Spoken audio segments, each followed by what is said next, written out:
and all with red or golden hair. Who ever heard of such a thing?" Betsy's mother would laugh at such comments and respond, "They are a handful to keep clothed and neat, but I wouldn't be without one of them." Betsy knew that her mother was telling the truth. Their home was a happy one. Betsy's father, John Gurney, belonged to a wealthy family who owned woolen mills in the area.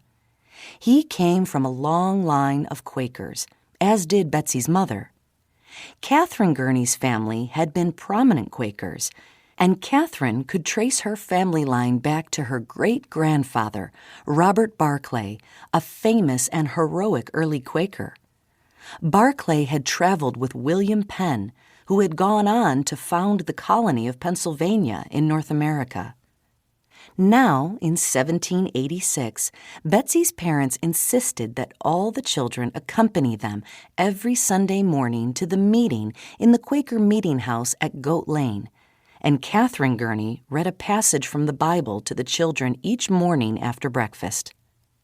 Although the Gurneys practiced a more modern form of Quakerism and did not keep many of the rules of the plain Quakers, Betsy knew all about the older plain Quaker ways.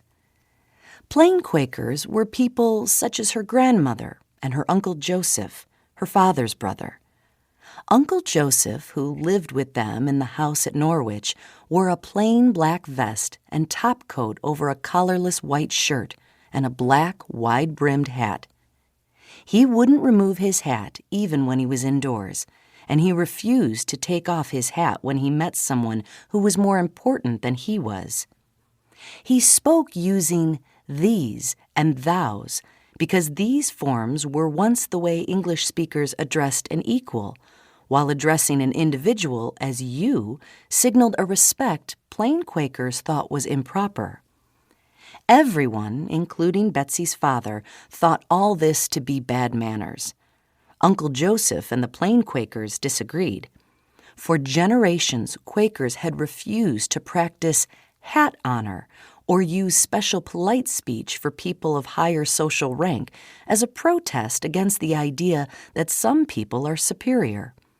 They believed all people carried the inward light of Jesus Christ, and no one should respect a person or class of people over another.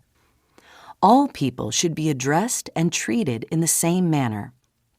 "Betsy, come downstairs. It's time to go," Betsy heard her mother call.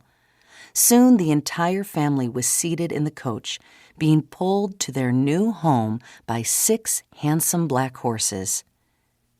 Betsy tried not to think about the previous time she had attempted to get into the coach. She was not proud of her behavior then, and it was hard for her to explain the fear that had washed over her that day. The Gurney family had been preparing for an outing to visit distant relatives in the country, and Betsy was the last to get into the coach. As she climbed into the carriage, she was overcome with fear. She ran back inside the house and sat weeping in the corner of the kitchen. Every time her mother or father approached, she shrieked with fear. Eventually, the whole outing was called off, and it took Betsy many hours to feel calm again. Betsy had heard Kitty ask their mother what was wrong with Betsy. "It's just her affliction," her mother replied. "She's afraid of so many things." Betsy felt ashamed at the response, but she knew her mother was right. The long drapes in her room at night turned into tall soldiers with swords. The twisting hallways in the house echoed with the footsteps of ghosts. And every time she heard a dog howl in the night, she wondered if the door had been properly barred. She was quite sure her sisters and brother didn't worry about these things as she did. Fear and worry were her affliction, something she found ways to deal with most of the time, like today as the family rode along toward their new home. "Look, I can see it," Hannah said, tugging at Betsy's sleeve. "Our new house. It's so big. It has 4 sets of chimneys." Betsy smiled. Hannah was right. The coach rolled down a driveway lined with elm.